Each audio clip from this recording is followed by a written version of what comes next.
¿Qué tal, amigos? Y bienvenidos a Si Somos. Es un gran gusto poder estar con ustedes. Como siempre, estoy muy bien acompañada con nuestra querida abogada Sheila Gamboa. Sheila, ¿cómo estás? Hoy tenemos un tema muy especial y muy interesante para nuestros queridos televidentes. Claro que sí, Doris, estoy muy bien. ¿Cómo estás tú? Muy bien. Ansiosa para que nos expliques un poco más cómo funciona esto de la pensión alimenticia para un ex cónyuge. Te digo, yo personalmente no sabía que existía. Claro que sí, Doris, existe y además es un recurso bastante utilizado en el tribunal. ¿Qué me decías? Sí, porque yo te quiero explicar que lo importante de que exista este derecho para un ex esposo es que se equilibre un poco las fuerzas en el sentido de que cuando hay un divorcio, a veces existe una consecuencia financiera para el otro cónyuge. ¿Qué sucede? Por ejemplo, si tú con tu pareja han decidido de mutuo acuerdo que tú te quedas en la casa y que tú vas a trabajar en la casa y te vas a ocupar de los niños, como sucede en muchísimas parejas, y que es tu esposo que va a trabajar al exterior de la casa para aportar económicamente a este hogar, es un acuerdo en el que ustedes llegan. ¿Qué sucede si en un momento en este acuerdo el matrimonio se termina y la esposa, que siempre ha trabajado en la casa, no tiene ningún ingreso para pagar sus necesidades básicas? Entonces, es por eso que existe este derecho para los ex esposos. Bueno, y entonces, ¿cómo obtener o pedir una pensión alimenticia para un ex cónyuge? ¿Qué se debe hacer? Bueno, en principio te tienes que dirigir a la corte. Para dirigirte a la corte, lo ideal es que consultes a un abogado para que él te pueda explicar un poco los criterios y la base.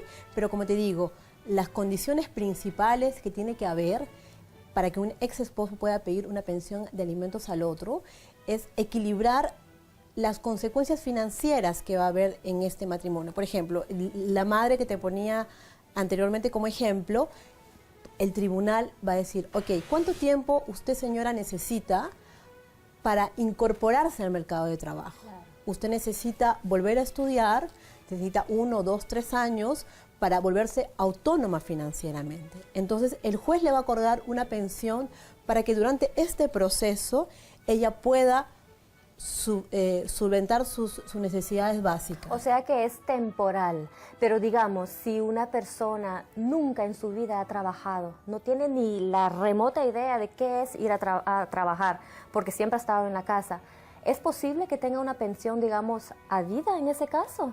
Por supuesto, no existe temporal, entonces tenemos que tener mucho cuidado con la temporalidad, entre comillas, porque va a depender caso por caso.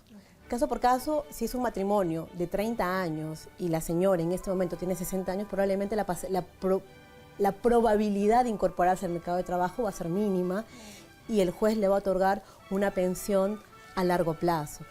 Si la señora que se viene a divorciar tiene 30 años y es una persona que ha estudiado, la pensión va a ser de mucho más corto plazo. Entonces, son caso por caso. Pero lo importante de esto es saber que el esposo, la esposa como el esposo, porque no es un derecho únicamente de las mujeres, tenemos derecho a dirigirnos a un juez y pedir que nuestro ex esposo nos dé una pensión de alimentos, pero tenemos que encontrar los criterios que el juez va a pedir. ¿Y cuáles son los criterios? Que el matrimonio te haya traído como consecuencia un desbalance financiero, que no tengas en ese momento la capacidad de solventar tus gastos, pero que esa consecuencia viene del matrimonio. Entonces es muy importante verificar estos criterios con un abogado para poder dirigirnos a la corte. ¿Y qué es lo que pasa si después de que el abogado estipuló un monto mensual y que la pareja no cumpla? ¿Qué es lo que puede pasar en ese entonces? ¿Qué debe hacer la pareja en este caso? Bueno, porque el abogado va a determinar probablemente cuánto va a ser el monto para dirigirse a la corte. El abogado no va a determinar el monto al esposo, es el juez que va a determinar este monto y es el juez que lo va a ordenar, y si una persona no cumple con una ordenanza del juez, hay muchas formas de hacerla cumplir, como por ejemplo el ultrajo tribunal. ¿Qué es lo que pasa si el cónyuge tiene que pagar una pensión a su expareja, pero también a sus hijos y quizás no tiene el dinero para ello? Qué interesante la pregunta, Doris, porque el tribunal siempre va a favorecer, en principio, la pensión de alimentos a los hijos.